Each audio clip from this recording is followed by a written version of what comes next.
Hello everyone, आप सभी का आनंद कोचिंग सेंटर मुंडावर में स्वागत है। आज हम आपकी परीक्षा की दृष्टि से क्लास 12 के कुछ इम्पोर्टेंट एमसीक्यूज देखेंगे जो आप सभी के एग्ज़ाम में, चाहे वो हाफ ईयरली हो चाहे वो एनुअल एग्ज़ाम हो, उन दोनों में ही इम्पोर्टेंट है। चलिए शुरू करते हैं। सबसे पहला क्वेश्चन है हमारे पास, sine pi by 3 minus sine inverse minus 1/2 is equal to, इसकी वैल्यू पूछिए कि किसके बराबर है। तो इसको हम सोल्व करते हैं। देखिए यहाँ से हमारे पास है साइन, ब्रैकेट में हमें दिया हुआ है पाई बाई 3 माइनस, देखो हमारे पास ये दिया हुआ है, हमने पढ़ा है कि जो साइन इनवर्स माइनस थीटा होता है वो माइनस साइन इनवर्स थीटा के इक्वल होता है। यहाँ से जो ये -1/2, इसका माइनस हम बाहर लाएंगे तो माइनस माइनस दोनों मिलकर हो जाएगा प्लस, अंदर बचा साइन इनवर्स 1/2। यहाँ से इसको फिर से सोल्व करें हम तो sine pi by 3 plus sine inverse 1/2, sine की वैल्यू 1/2 कितनी की होती है, पाई बाई 6 की होती है। यहाँ से साइन इनवर्स 1/2 की वैल्यू करेंगे पाई बाई 6, दोनों को हम प्लस करेंगे तो ये हो गया, देखो एलसीएम में 6, ये हो गया 2 पाई प्लस पाई।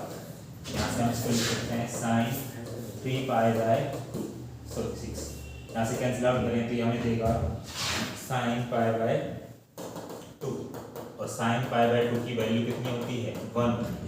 देखो हमारा कौन सा ऑप्शन सही हो जाएगा, हमारा हो जाएगा fourth option C, D option हमारा करेक्ट है, 1 आंसर हो जाएगा इस क्वेश्चन का। इसके बाद हम चलते हैं नेक्स्ट क्वेश्चन पे। नेक्स्ट क्वेश्चन है the value of expression sine bracket cot inverse cos tan inverse 1 is, इस एक्सप्रेशन की वैल्यू पूछिए कि इसका मान कितना होगा। तो इसके लिए हमें इसको कैलकुलेट करना होगा। चलिए इसको कैलकुलेट करते हैं। सबसे पहले हमने नोट किया साइन, देखो सबसे पहले हम सबसे छोटे ब्रैकेट से स्टार्ट करते हैं क्योंकि बोडोमास रूल ये कहता है कि ब्रैकेट से स्टार्ट करना होता है। यहाँ से हमने tan इनवर्स 1 की वैल्यू निकाली और tan इनवर्स 1 की वैल्यू कितनी होती है, पाई बाय 4।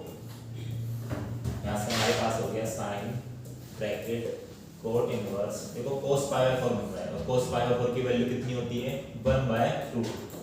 यहाँ हमने वैल्यू डाल दी 1/√, लेकिन हमें पता है कि कोट इनवर्स में तो 1/√2 वैल्यू किसी की भी नहीं होती है।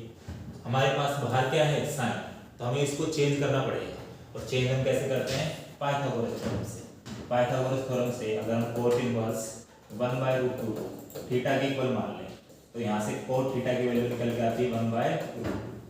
और लाल बटे कर्ता आप सभी ने पढ़ा है, तो लाल बटे कर्ता के हिसाब से हम इसको देखें तो कोट क्या होता है, आधार बटा लंब। क्या होता है, आधार बटा लंब। यहाँ से एक ट्रायंगल बनाया हमने, आधार की वैल्यू कितनी होगी 1, लंब की वैल्यू कितनी होगी √2। यहाँ से हम क्या निकालेंगे, कर्ण निकालेंगे, हाइपोटेनस। हाइपोटेनस की वैल्यू कितनी हो जाएगी, इसका स्क्वायर प्लस इसका स्क्वायर, तो 2 + 1 कितना हो गया ये √3। अब हमें चाहिए क्या, हमें चाहिए साइन है तो साइन इनवर्स चाहिए। साइन इनवर्स के लिए पहले हम यहाँ से साइन थीटा फाइंड करते हैं।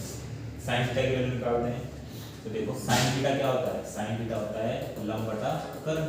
यहाँ से लंब की वैल्यू कितनी हो गई √2 और कर्ण की वैल्यू कितनी हो गई √3। यहाँ से थीटा की वैल्यू वापस फाइंड करें कितनी हो गई, साइन इनवर्स √2/√3। यहाँ से हमने इसकी वैल्यू डाली वापस से, तो साइन, देखो कोट इनवर्स √2, इसी को तो हमने थीटा लेट किया था और थीटा की वैल्यू वापस से कितनी आ रही है हमारे पास, साइन इनवर्स √2/3 को हम कंबाइन करके इस तरह से लिख सकते हैं। साइन से साइन इनवर्स कैंसिल आउट होगा तो हमारे पास आंसर आ जाएगा √2/3। ये कौन सा ऑप्शन है हमारे पास, ये ऑप्शन नंबर है हमारे पास डी, तो डी ऑप्शन हमारा सही है। इसके बाद हम चलते हैं नेक्स्ट क्वेश्चन पे। हमने दिया हुआ है if A is a square matrix such that a square equal to a। A कोई स्क्वायर मैट्रिक्स है, वर्ग अवयव है, किस तरह से कि a स्क्वायर का मान a के ही बराबर आता है। देन i माइनस a का होल क्यूब, ये i दिया हुआ है हमें, i माइनस a का होल क्यूब प्लस a, इस एक्सप्रेशन की वैल्यू किसके बराबर होगी, ये हमसे पूछा गया। तो सबसे पहले हमें इसको ओपन करना पड़ेगा, तो इसको कैलकुलेट करते हैं। i माइनस a का होल क्यूब प्लस a, हमें a माइनस b का होल क्यूब का फॉर्मूला पढ़ा हुआ है, क्या होता है फॉर्मूला, a माइनस b का whole cube equal to a cube minus b cube minus 3a square b plus 3ab square. ये फॉर्मूला यूज करेंगे, यहाँ पे यूज करते हैं। देखो a क्यूब करेंगे तो i का क्यूब होगा, माइनस b क्यूब करेंगे तो a का क्यूब होगा, माइनस 3a स्क्वायर भी करेंगे तो 3i square into a plus 3ab² करेंगे तो 3i × a²। ये तो इस एक्सप्रेशन की वैल्यू है, प्लस में a आगे दिया हुआ है, इसको हमने एज इट इज लिख लिया। अब हमें दिया हुआ है कि जहां भी a² दिखेगा उसकी जगह हम क्या पुट कर सकते हैं, a पुट कर सकते हैं। तो देखो हमने इसको चेंज किया एक्सप्रेशन को, यहाँ से i³ का मतलब हो गया कि इकाई मैट्रिक्स है उसका क्यूब, और हमने पढ़ा है कि इकाई मैट्रिक्स को कितने बार भी हम उसको आपस में मल्टीप्लाई करें वो इकाई मैट्रिक्स के बराबर ही होता है। तो i का स्क्वायर हो चाहे i का क्यूब हो चाहे i की पावर 4 हो, वो हमें आंसर देगा ओनली i के इक्वल। माइनस a³ को हम क्या लिख सकते हैं, a² a लिख सकते हैं। -3 अभी बताया i² की वैल्यू कितनी होगी, i होगी, प्लस 3i a² की वैल्यू कितने के बराबर है, a के बराबर है, प्लस यहाँ से फिर से हमने a पुट कर दिया। यहाँ से i माइनस a² की वैल्यू हमने a पुट की, a.a माइनस किसी भी मैट्रिक्स को इकाई मैट्रिक्स से मल्टीप्लाई करने पर वही मैट्रिक्स निकल के आ जाती है। तो अगर a को हम i से मल्टीप्लाई करेंगे तो वापस से a मैट्रिक्स से निकल के आएगी। यहाँ पे भी सेम है, और आप चाहो तो दोनों को कैंसिल आउट भी कर सकते हो, तो इसको लिखने की आपको जरूरत ही नहीं है। लास्ट में हमारे पास क्या बचा हुआ है, प्लस का a बचा हुआ है, a नहीं कर दिया हमने। यहाँ से i माइनस, ये देखो दोनों मिलके a² बनाएगा, और a² की वैल्यू हमारे पास कितनी थी, a² की वैल्यू देखो हमें दी हुई है a के बराबर। यहाँ से वापस से a² की जगह हम a पुट करेंगे माइनस a। तो यहाँ से हमारे पास देखो माइनस a दोनों ही माइनस, अच्छा ये प्लस a है ना, तो इसको प्लस का नोट डाउन करेंगे, माइनस a से प्लस a कैंसिल आउट, तो बचा क्या हमारे पास बचा i, और i हमारा ऑप्शन कौन सा है, हमारा है ए ऑप्शन।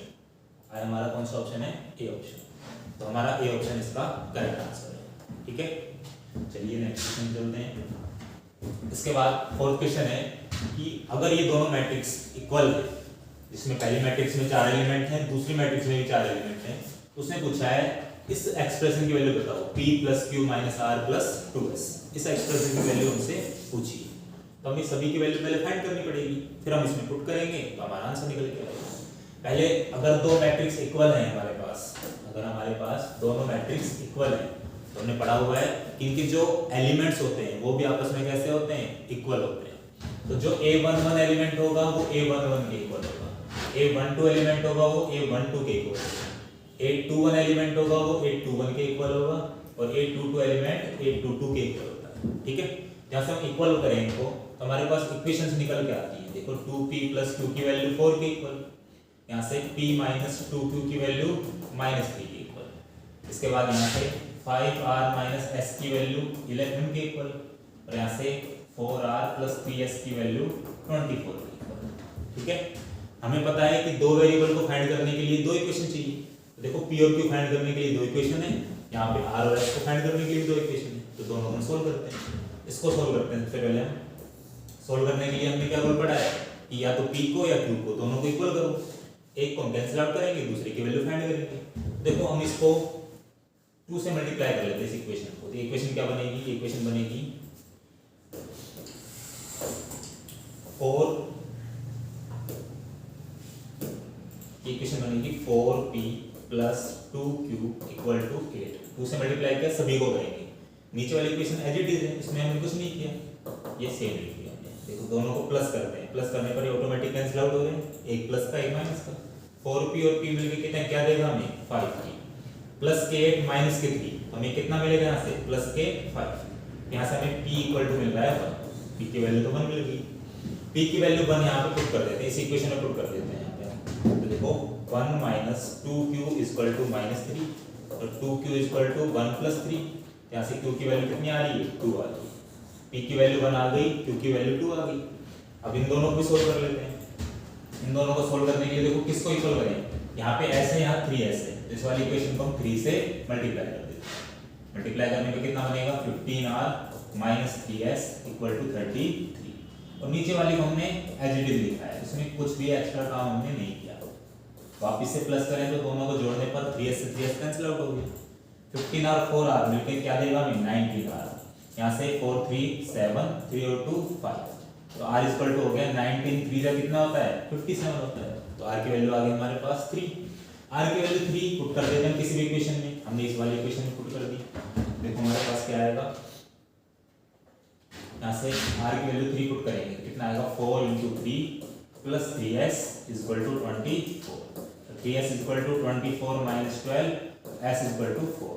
s की वैल्यू निकल के आ गई कितनी 4। सभी वैल्यू हमने निकाल ली p की, q की, r की और s की। अब हमसे पूछा क्या था, हमसे पूछा था इस एक्सप्रेशन की वैल्यू। इस एक्सप्रेशन की वैल्यू निकालते हैं। देखो यहाँ से इस एक्सप्रेशन की वैल्यू डालें। इससे पहले हमें डालना है p की वैल्यू। p की वैल्यू कितनी है 1 प्लस q की वैल्यू कितनी है 2। इसके बाद माइनस r की वैल्यू कितनी है -3 प्लस लास्ट में क्या दिया है 2s, मतलब 2 को s से मल्टीप्लाई करना है। s की वैल्यू हमारे पास आई 4, तो 2 into 4। यहाँ से कैलकुलेट करेंगे इसको, तो देखो 3 - 3 प्लस 8, ये कैंसिल आउट, तो आंसर कितना आ गया प्लस का 8। तो प्लस 8 कौन सा ऑप्शन है हमारे पास, प्लस 8 है हमारे पास फर्स्ट ऑप्शन, इसका ए ऑप्शन करेक्ट है। ठीक है, इसके बाद हम चलते हैं लास्ट क्वेश्चन पे। क्वेश्चन है हमारे पास वैल्यू ऑफ k की वैल्यू हमसे पूछी है, फॉर विच कैपिटल एक मैट्रिक्स है k 8 4 2 के 4 एलिमेंट इसके अंदर में दिए हुए हैं, is a singular matrix. Singular matrix क्या होती है, हम सभी ने पढ़ा हुआ है। सिंगुलर मैट्रिक्स जिसके डिटरमिनेंट की वैल्यू 0 के इक्वल हो, उसको हम सिंगुलर मैट्रिक्स बोलते हैं। तो सबसे पहले हमें इसका डिटरमिनेंट फाइंड करना होगा। डिटरमिनेंट फाइंड करने के लिए हमें यहाँ से इसको डिटरमिनेंट फॉर्म में चेंज करना है। देखो a को भी मैंने डिटरमिनेंट में चेंज किया, तो जो ये हमारे पास मैट्रिक्स है ये भी चेंज हो गई डिटरमिनेंट फॉर्म में। ठीक है, और इसकी वैल्यू उसने खुद ही बताया कि क्या है, सिंगुलर मैट्रिक्स है। सिंगुलर मैट्रिक्स की वैल्यू कितनी होती है 0, इसकी वैल्यू 0 है। यहाँ से हमारे पास है k 8 4 और 2। मैट्रिक्स को सॉरी डिटरमिनेंट को सोल्व करने के लिए रूल हमें पता है, इन दोनों का मल्टीप्लाई माइनस इन दोनों का मल्टीप्लाई। यहाँ से हो गया, देखो k को 2k से मल्टीप्लाई करेंगे 2k स्क्वायर माइनस 8 को 4 से करेंगे 32 इक्वल टू में क्या है हमारे पास 0। तो यहाँ से 2k स्क्वायर इक्वल टू 32, यहाँ से k स्क्वायर इक्वल टू 16। तो हम लिख सकते हैं k की वैल्यू कितनी आएगी यहाँ से प्लस माइनस 4। प्लस माइनस 4 कौन सा ऑप्शन है हमारा, सी ऑप्शन है।